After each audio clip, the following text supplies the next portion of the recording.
This episode of the Batify podcast is brought to you in partnership with ministryleague.com. We would love for more people to discover this show, so please rate and review us on iTunes or your podcast provider. Feel free to share on your social media, and please do subscribe. Enjoy.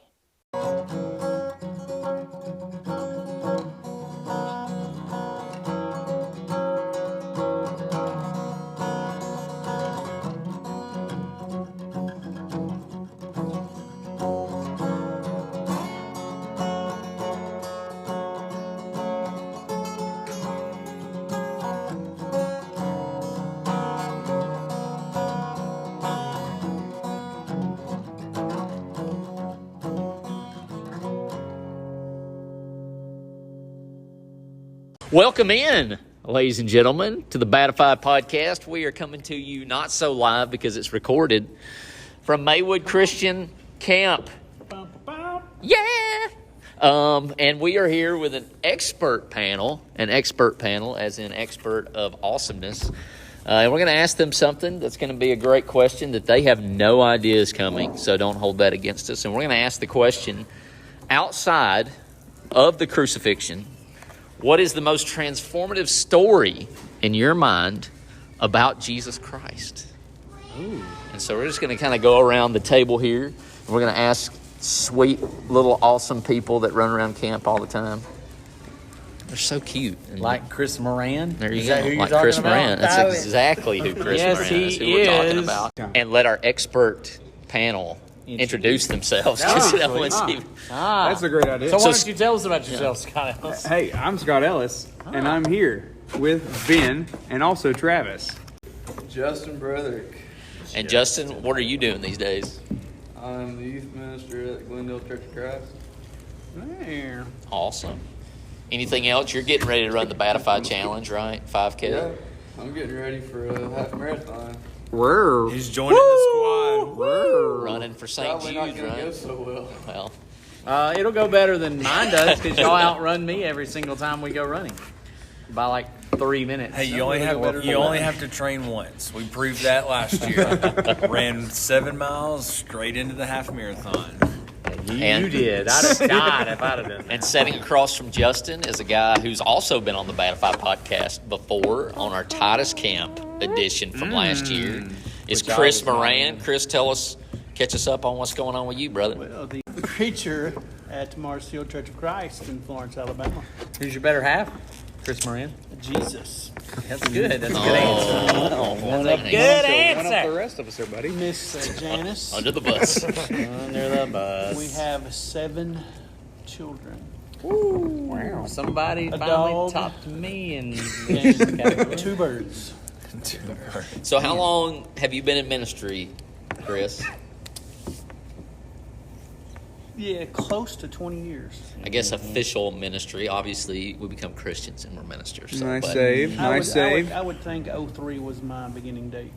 Or Ben, I don't know that we've even covered how long you've been in ministry. it'd be 20 years because I started at Pine Hill when I was 19, and actually He's about to I be started 40. I started when I was 18. 'Cause I was a freshman, so it's actually 21 years and a half. Who hired you? Pine Hill. What was going on there? I don't Not know. recovered since. Yeah. Not really. Well, they backed that up by hiring me. So, I mean, The kiss of death. gluttons for They punishment. hired doubled me, down. then hired Travis. Then Trizeta had me as a president, then had Travis, and Trizeta no longer exists at Freed, so the kiss of death. We'll take credit for that. I think Pine I'm in the Hill's doing same okay. range. They're doing all right. They're I'm good- somewhere good in the same congregation. range because I took my first youth minister job at 18. Yep. Scott, how long you been in? Almost 2 years. Almost 2 Mm-hmm. years. You turned What about over you, those Will? tables. I How many turned those years, tables man? right on over. How many I years? have been 11 years. 11. I was going to say it had to be around a decade. Yeah. I think Will's about to take a nap on us. Bretherick, what about you? Taking that down. I've been at Glendale for 3 years now. Awesome. Good deal. All right. Well, Scott, Well- impart to us. I'm glad you chose me first, Travis, actually. Because you left a technicality, which y'all wouldn't accept, but since I'm going first, I'm not going to We might let not you slow me accept it down. anyway. I'm going to keep going regardless. You can edit it out. That's not a good enough scripture. You got to pick something else. The crucifixion, besides it would have to be the resurrection. I would argue that's more important to begin with. But you didn't say I couldn't use it. But without that, Jesus was just a false teacher. Jesus wasn't who he said he was. Jesus was not God incarnate. He was just some guy espousing stuff. And there's our blasphemy section of the podcast. I'm just kidding. You're exactly right. Thank you. Loopholes. We might as well just leave on that one Well, because nice seeing you guys. Yeah. Donzo. Well, pre-crucifixion, what you got?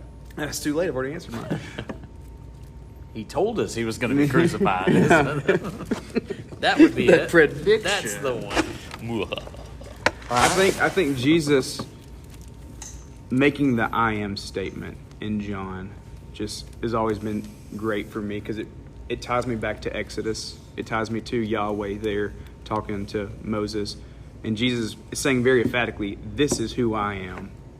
And you look back for centuries, and I've been there the whole time. I am the constant. That's always stood out to me. But I'm still going with the resurrection as my number one. Our burning bush moment where Yes. it says, I am that I am. Mm-hmm. I like those attention getters. To me, I would say Jesus leaving heaven to come to earth. Philippians 2, 5 through 11 is one of my favorite scriptures in the Bible. It talks about the mind of Christ, the humility, willing, even though he was equal with God, it says that he didn't consider it robbery to be equal with God, but he came in the form of a bondservant. And of course, that verse leads to the crucifixion. Humbled himself to the point of death on the cross. But to me, that humility to leave a perfect place to come give us a way to get to that place is, that's just I love you, man, amazing. but I don't know that I love you that much. I ain't coming back for you. I'm not coming down here. Once I'm done, Don't call me back, right? I won't be like Samuel when they call him back. What are you? What are you bringing me here for? What's It's this good about? stuff. It's good stuff. All right, Will, that means you're next. So it's kind of a tie for me, which is, I can never make a decision, so I guess that's probably normal. Our missions minister at Highland Park, Mike Brooks, has long forgotten more things than I'll ever know. I mean, a brilliant man, and he did a lesson on the Transfiguration. And it has stuck with me, and I can't remember just all of his points and stuff like that, but he just really laid out when you're close with Jesus, special things happen. And he related it to the disciples that were with Jesus on the mountain. And he also pointed out, too, he goes up to the mountain, he's transfigured, and then he comes right back down off the mountain and goes to work. And it's kind of that we can go to the mountaintop, we can have that experience, but when you come off the mountain, you got to do something, and you got to start working, and you don't just leave it up there and let that be where you stay. So that's become in my later, not later years, but as I've gotten older, something that's kind of intrigued me a whole lot more is that whole incident with the Transfiguration. The other one, growing up, that I always thought was super cool was when Peter cut off the ear of, was it Malchus in the garden, and then Jesus just puts it right back on him. It's just kind of interesting to go, he's about to be crucified, you've got all of them come to him, and he basically speaks, and they all fall down, or kneel before him just because of power. And then I'm going, he puts a guy's ear on, and they still go crucify him. And it's just going, this doesn't make any sense, but it just shows that the unbelievable compassion that Jesus has on people, even in that craziest moment. You would think he'd be like, stinks to be you. Yeah. You come to arrest me, you live with it. Yeah. But And he also chastised Peter during that. Hey, man, that's not what we're about. Puts it back together. I think your Transfiguration comment kind of brings y'all's two comments together. So you got this I am state. This is my son. Moses, Elijah shows up. Peter's like fanboying. We'll just build something for all three of them. And he's like, no, this is my son. He's the best of both of these without the worst. He's got it going on. And then, of course, he comes down from the mountain. He comes back down and goes to work. And I would be Peter in this scenario. Put my foot in my mouth. Hey, let's build something here. How Here, often do we Peter, all see just ourselves as stop. Peter? Peter wouldn't shut up. So all three of them, I'm not going to deny you. Cuts an ear off. Peter Reminds me of me a lot, for sure. Chris brings up a point like, how did they know that it was them? They couldn't Google it. So you're wondering if they like whispered each other, dude, is that Elijah? Like, I mean, like, or pull it up. Pull it up. What's his Instagram picture? Can I get Pull your out autograph? the Tanakh and just start looking. Yeah, that is. Autograph? Look at the belt. It's him. It's him. It's got the mantle. Elijah came with like championship belts. Yeah, They it's just- like bling, Never mind. That's Totally what they did. I'm pretty stuff sure. on fire. He's the way like, I read it. I see the That's fire. There's a Got name it, written in got the it. sky above him. John the Baptist, he looked like Elijah, right? He wore the clothes Yeah. like Elijah. All right, Chris, that means you're up, brother. What you got for us? Very simple. Jesus wept. It's transformative to me because we know that Jesus, he knows. And I'll probably preach a sermon Sunday called Jesus Knows. Nothing that I can go through, nothing that I can experience, nothing that I can suffer that he don't know. Will was talking about his compassion. And, there's questions about why he wept. Was the unbelief? Was it because of Lazarus? Was it because of this or that? But just the fact that he knows. We got a high priest that can sympathize with our weaknesses because he was in all points tempted like we are, treated worse than we were treated, but yet he counted it all an honor to suffer. And so I think that's transformative to me because we can't shake our fist to heaven and say, you don't know what I'm going through. Yeah, he does. He does. And that gives me hope, comfort. And that connects back to your comment about the resurrection, because that's what he was about to do, and then prove to everybody it could be done. So, good stuff. Ben, you got one? Yeah, I always think about one of my favorite. It's really a double whammy story, but it's two stories that sort of I think have the same message. One's Matthew 4 and one's Matthew 5, but they're back to back. So sometimes we sort of separate them because of that. But Jesus calms the storm on the sea. All of his disciples are afraid, and he gets up and peace be still, and the whole thing stops. And, they're all like afraid of him. Like, what's this about, the guy that can do this? And then they come up on shore, and there's the legion, right? Many, and he walks into that guy's life who, is cutting himself. He's running around naked in the tombs, just a crazy, crazy story. And then he does what? He calms the storm in the guy's life. And so he goes from calming a physical storm, and they're all going mind blown, to calming this guy's individual storm in his life. And I guess it's just, to me, it sends that same message like you're talking about. Jesus cares. Jesus is able. If he can calm a storm in a life, he can calm this guy who people tried to chain, people tried to control, people tried to do all these different things, and they couldn't.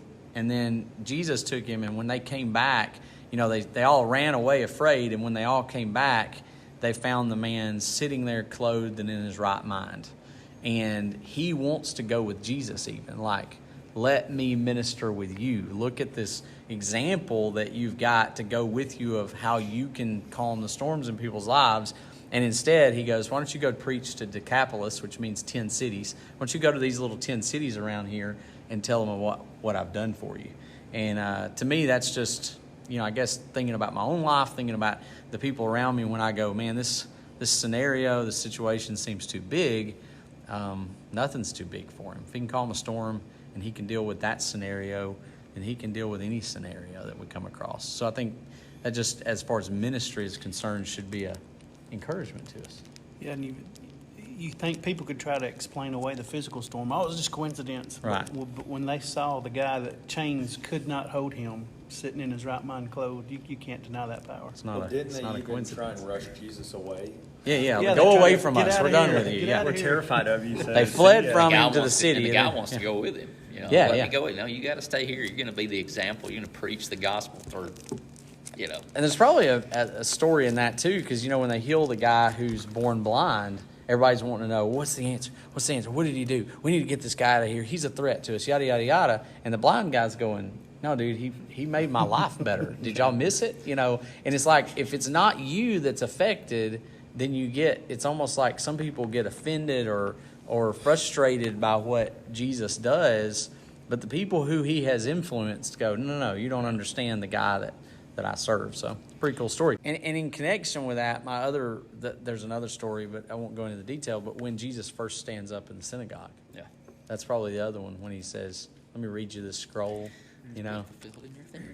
We were talking about that a while ago. Yeah. So here's the biggest mic drop ever. Yeah. It's fulfilled. it's fulfilled in your hearing. Then I'm going to preach the gospel to the poor. I'm going to release the captives. And then these are the stories he does. He releases the captives. So, Travis, what's your story? I'd have to go John 14:15, and all of that high priestly prayer that, here he is going to do the most historical, awesome event ever, the crucifixion, being raised, and there he is praying for essentially us to be unified, and that, don't be afraid. I'm going to send something that's going to do the work. You have so little that you're going to have to be responsible for, and I'm going to send you something, and he's thinking about us, he cares. And so it's wonderful. Nobody knew. The great thing about it is we can sit here next year at the same time, and probably all of us have a different story that we would think of, that's on our hearts. And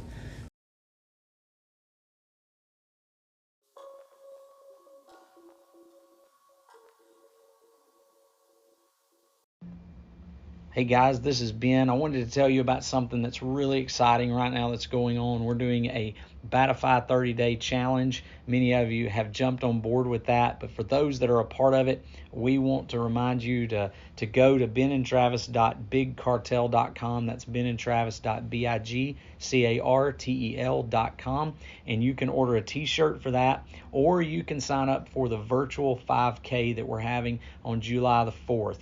And we would love to have as many as possible sign up for these two things.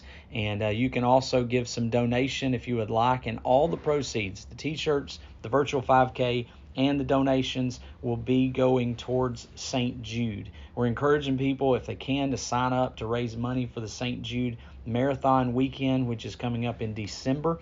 And if you sign up for that, we'll split those proceeds among all those of our group who sign up and let us know that they're going to do that. You can sign up for the St. Jude Marathon, and when you do that, right now as a hero, I think starting in July, you can just sign up to do the run, but right now you can sign up to raise money for that and automatically become a part of the race.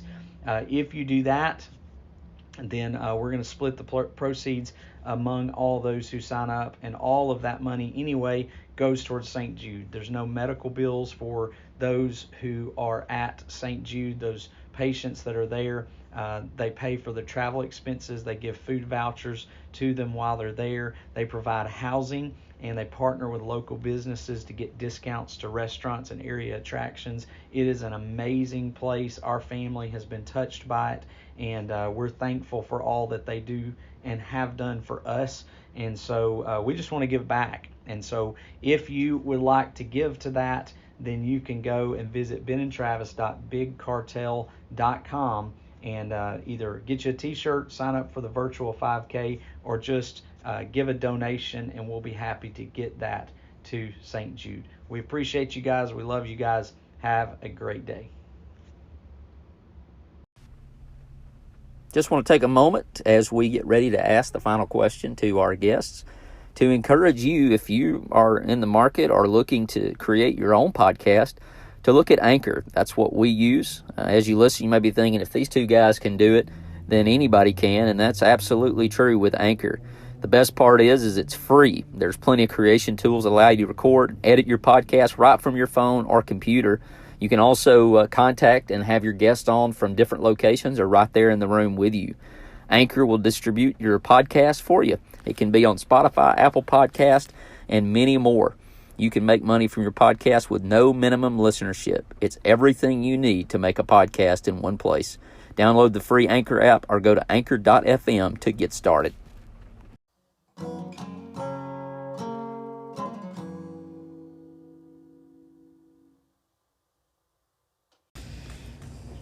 What is an unpopular opinion that you have?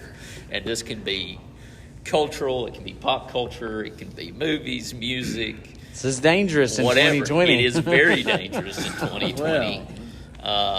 It could be that murder hornets are overrated. I don't know. I mean, whatever you think. But so, anybody got one they just want to throw out there before we wrap up our time together?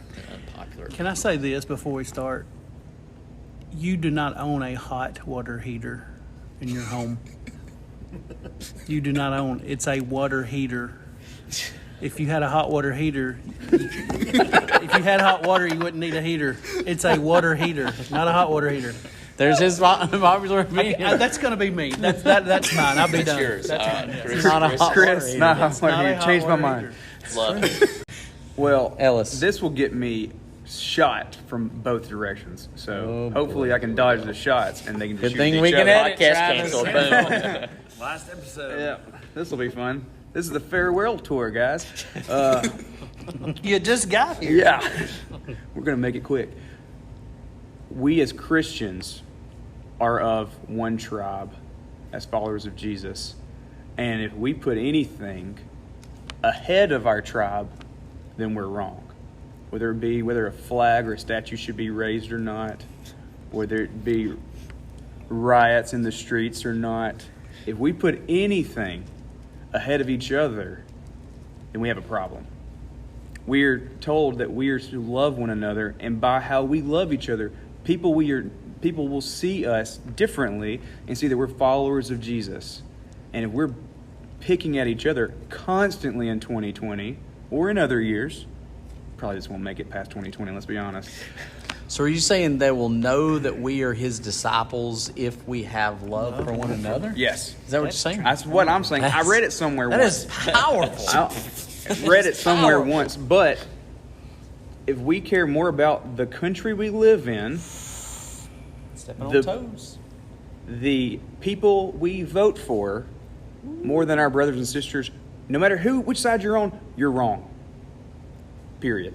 So who wants to follow that up? Also- Saying we should seek first the kingdom of God and his righteousness. And all those other things, we'll get them later. I think it says something like that. Also, I've read that before. Also, I'm going to need a ticket out of here. So I need y'all to help me smuggle We'll me lower away. you in a His basket address out the window. is That is Scott Ellis. forward all your emails. All right. Nice knowing you. I think the only unpopular opinion that I have is my brother is a mortician. All right, so everybody knows that. Like, he takes care of dead people. That's what that is. All that Just the stuff. bodies, they're gone. He's an undertaker mortician, and I think it's like Perfect job for him, man. it really it is. is. He's phenomenal at it. I think it's the coolest job ever. Now, a lot of people think, like, we'll sit and have conversations about it, talk about it, go through all of that, and our family hates it because we usually do it around the dinner table. And so, I'm just thinking, like, right now, I was trying to think, like, what annoys our family the most? And it's probably Andrew and I talking about all of his embalming and stuff like that at I'm glad the people do dinner it. table. Yeah. Just not down my alley, man. But it's super cool. Andrew is so excited about it that he stopped me in Walmart a few months ago, and we talked for 2 hours about it. And I got excited just because he was excited. It's some neat It's a stuff. great ministry opportunity. Yeah, It really is. If that's he an does a great unpopular job. opinion, then I'm right there with you. Because the only thing I've talked about to Andrew since he got that job is dead people. One of my counseling classes, we were talking about how people in interesting. his position Oh, yeah. have some of the greatest ministry opportunities. absolutely. He's had to do several funerals Oh, yeah. because Because there people aren't don't people to have do it for it. Yeah. Now, he's not saying that he thinks Andrew is all that cool. He just No, thinks they he's fight. cool. No, they fight. Definitely not. His job's cool. I told him when he owns like 5 or 6 funeral homes, like in Alabama, I'll take over a couple. He can do all that, and I'll run the front of the house. Well, That I mean, way, if trying I to get away die, I'd like for you guys to see my guts. I mean, if somebody, if that means His anything. entrails was Yeah. burst forth. We talked about me and Emma getting cremated. We're That's gonna start a close. That's payment plan closeness for that. right there. Yeah. I'm just close. trying to get away from being as cool as possible. Okay? gotcha. If I feel that. If it's hanging out with my brother and dead people, Gotcha. let's That's roll. harsh, It's an easy man. ticket, right? So you got an unpopular opinion? All right, I got one for you. I feel like a lot of you ain't gonna like this. Well, I'm preparing myself. I do not like Marvel at all. That is unacceptable. I might get killed right here. Maybe so. 1904. Clip. Yeah. I was gonna say French toast. You don't like Marvel. So Marvel movies, Yes. Marvel comics, the whole All of it. business. I just never got into it. Nice. I will join in with you, okay, and say this. When I was growing up, Stone Age, the Avengers were the lamest Yes. superhero group. Like, the Avengers, are you kidding me? And then somewhere in like the early 2000s, they're like, this group is so terrible. We've got to save the comic book group, and we'll throw in the Hulk and Spider-Man. And it was then they're like, like, we got to throw in the coolest guys, and it saved them. Movies, I enjoy. I think they're good, but I do think the Avengers, on a whole, are over. They were kind of like what? They were Movies are kind of great. like Movies are great. the Fantastic Four. Yeah. The Fantastic Four has never been able to move into that cool factor. Give me Oh, the they've been X-Men. trash a lot. Yeah. Give me the X-Men, Hey, this comic is- book wise. This is are one great. that I've And caught a the lot of heat cartoons. from. This is one I've caught a lot of heat from. Is it hot water heat? Hated. I hated the end game. The ending was so anticlimactic. But I Fat- like but- it. but- I'm a fan they served me. Whatever But Fat it Thor, is. Whatever it's but Fat Thor was awesome. Yeah. That Thor was cool. I had an argument the other day, and somebody thought Fat Thor was the worst. I kind of liked it. Made all of us feel special. It's like, oh, there's They a actually chance. cast my body for Fat Thor. Don't throw yourself under the bus. Anyways, as you can tell, we've got a great cast of characters with us, and I appreciate you guys giving us some of your time here at Maywood. Thanks for being with us on this episode of the Batify Podcast. Be sure to download the Ministry League app and get all of our sister podcasts, along with all sorts of great ministry material at facebook.com/Ministry League. Until next time, look for us at the same Batify time, same Batify channel.